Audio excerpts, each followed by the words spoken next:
Hey everyone, this is Mac Pierre-Louis. I am with Natalia Laskachaika and our good friend here, Jeff Aresty. We are at TAM 2023 in San Antonio, Texas. And of course, we ran into Jeff and we wanted to just catch up with him, let you know what's going on and all the projects that he's been working on. As you guys might know, Jeff has been a big name in conflict resolution, identity issues, dealing with technology across decades. And so he's been a mentor to us over the last few years, a guy we look up to. But Jeff, tell us about yourself and what's going on, and then we'll get into the details. Oh, well, it's great to be here at the TAM conference. I've had chances to speak here before on online dispute resolution. And, mediators are always a great group to be around. They're interested in peace building, and most of the work that we do is to promote peace building. So that's why we started the Internet Bar 17 years ago, and we continue to this day. Yes. So the website to get hold of Jeff is actually internetbar.org. But speaking of which, and this is something that really unites us in here, is this working on the concept of identity and why it is important in the contemporary world, what aspects it brings. And Jeff, can you tell that from your international experience, why this internet identity plays such a great role? That's a great question, and one of the things that we all need to be aware of is that from a legal perspective, we were always one person, one identity. When the internet came about, that all changed. There was no reason for it to change other than, honestly, we got very lazy about it, and we all started using usernames and passwords. Industry began creating buckets of data because when we clicked I accept to the terms of service to use their websites, we essentially gave up any control over the attributes in our digital footprints. Well, that's on us. The industry drove it that way. But now identity is a new issue because there's new forms of peer-to-peer identity that are coming out called blockchain identity. And it's serious. It's being developed around the world in a concept called identity for all, which the United Nations Sustainable Development Goal talks about. But what it comes down to from the standpoint of mediators is that everybody in the world is going to have a chance to self-declare who they are and what they do. Well, in the developed world, you can check that, though we wonder because we have a fellow in Congress who got elected to Congress completely lying about every aspect of his identity and nobody caught him. But just imagine if you're in a developing world context and there is no, in my case, a law school or place where you can declare who you are and what you do. So self-declarations of identity are going to become critical, and mediators and arbitrators and legal systems are going to be on the point of authenticating those statements. And it's a new business opportunity, and it's one in which mediators and arbitrators should look at. Yes. And so one of the things that intrigued me in the very beginning, we were talking to you about this, because I had never thought about identity as much as I have the last few years, is this. Back in the day, you would go to mediation and the mediator might know who you are. You say who you are, we give you credit for it, we take it for granted, assume that it's true, and then you sign a document called an MSA, and that's it. You guys then live by the agreement. But now we are doing mediations online, and we're doing it in such a way where people are not in the same location, the same space and time. Well, they have to be together at the same time, of course, in order to have an effective agreement where meeting of the minds occur. But I will take that back. Time is actually a factor that can change, especially when you look at the PayPal model and other kind of dispute resolutions with post eBay. But anyway, now that we are in this place where time and space is fluid because we're in the online world, your identity becomes extremely important. And what you are held to, what you have to stand by in a court order, is extremely important. Can you speak to how identity and conflict resolution intersect? What's going to happen in these kinds of new environments is that identity that is self-declared is then going to be utilized in what essentially becomes a new justice system. Trusted online communities will begin to be established where your entry into those communities is based on your agreement that you're going to be trustworthy, that you're going to be held to account by the community itself. So it's community standards, and that's where online dispute resolution becomes the vehicle, the technological vehicle to hold people to account, at least technologically, but the community will be the one that makes the decision that you have held up your end of the bargain. You've told the truth about who you are and what you're doing in that community. So you need not only the identity, but the place in which you're going to be expressing Yep. that identity as a positive force. And trusted online communities will be the vehicle to do that. And I honestly believe that we have also another dimension of it. And Jeff was kind enough to come to Poland when the war in Ukraine started.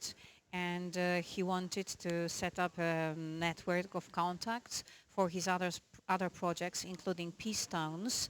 And I think that this identity in the times of war, where the paperwork, all the documents can be lost, where people are migrating, practically not having any documentation, this is something that gives another uh, dimension and another prospect and another perspective to look at what internet identity can give to you, giving you credentials for the work you have done, giving you identity as to the children, relatives that you have, and tell us something about it.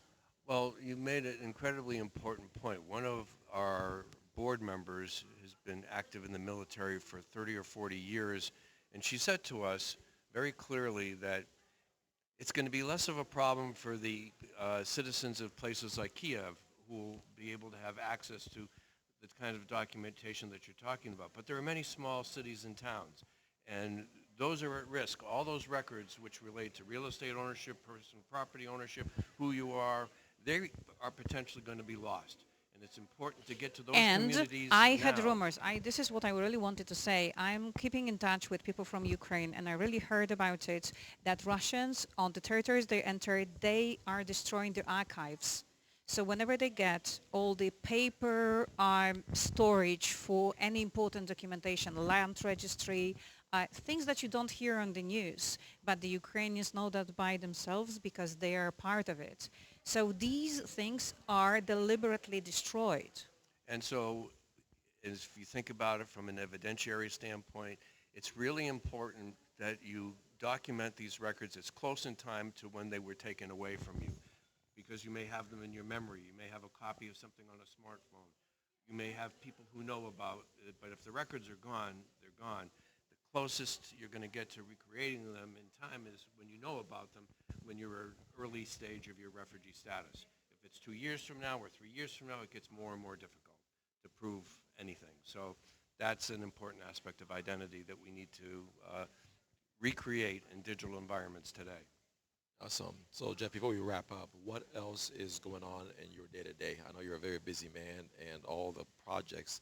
Natalia mentioned the one website, internetbar.org, but that's just a gateway to a whole bunch of other projects that you've been working on over the years. The main project that we've had the most success with is our music project called Peace Tones, peacetones.org.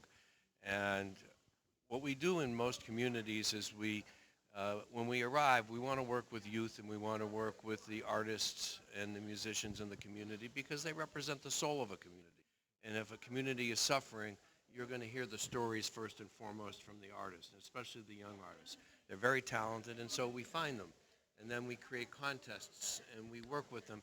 In part, it's to, in the case of the Ukrainian kids who were in Poland, can not even begin to imagine what it must be like to live in your home on the 23rd of February, and on the 24th, you're giving your father a kiss goodbye, your mother is grabbing you, telling you to take whatever you can, and the next thing you know, you're on a train somewhere and you don't know where.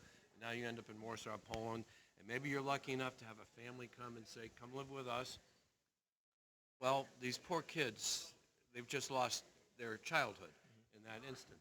So we try to meet them to create And having resiliency. said that, they are really real talents. They can be ballet dancers. They can be singers. They can play instruments. They were attending regular music education. And all of that has been taken from them, as well as the peace in their lives. So after I went to Poland and Natalia and others helped me make my way around, I met the Children of Ukraine Educational Center, which was founded by a couple of women from Kharkiv, and they essentially created a Ukrainian school inside Warsaw for K to 12 kids, 200 of them, including a music school. And we've helped them raise some lunch money. We've helped them, do a couple of things. But most importantly, we sent over two of our very talented musicians, one Kelsey Ray, and then the second Chad Harper. And they both worked with the kids to create music videos, helping them tell their story, hip-hop story. So we actually have these videos right now available to be seen, and all the money that gets raised goes to the school itself to help them pay their bills. And then once we do that, we're going to be able to begin to create opportunities for other ways for these young people to get their word out, maybe tell stories, maybe sell some stories that they tell. But the first step is just to show up and meet them where they're at and try to build some trust. Awesome. All right, guys. So that's it for now with Jeff Aresty. And be sure to check him out on internetbar.org. And Natalia, is there anything else you want to add before we close out? I just want to thank Jeff for the work he's doing, for the travels he's undertaking upon his own cost, and really trying to find the places where his service, where his presence is necessary. That's Yes. also a way for us mediators to follow. Yes, be sure to check out the prior videos we had done with Jeff. They're all on the podcast on YouTube, of course. Specifically the one that where you were in Natalia's office in Warsaw. That was a very encouraging and a hopeful video. All right, guys, live from TEM 2023, San Antonio, Texas. Check it out. Bye-bye. Bye-bye.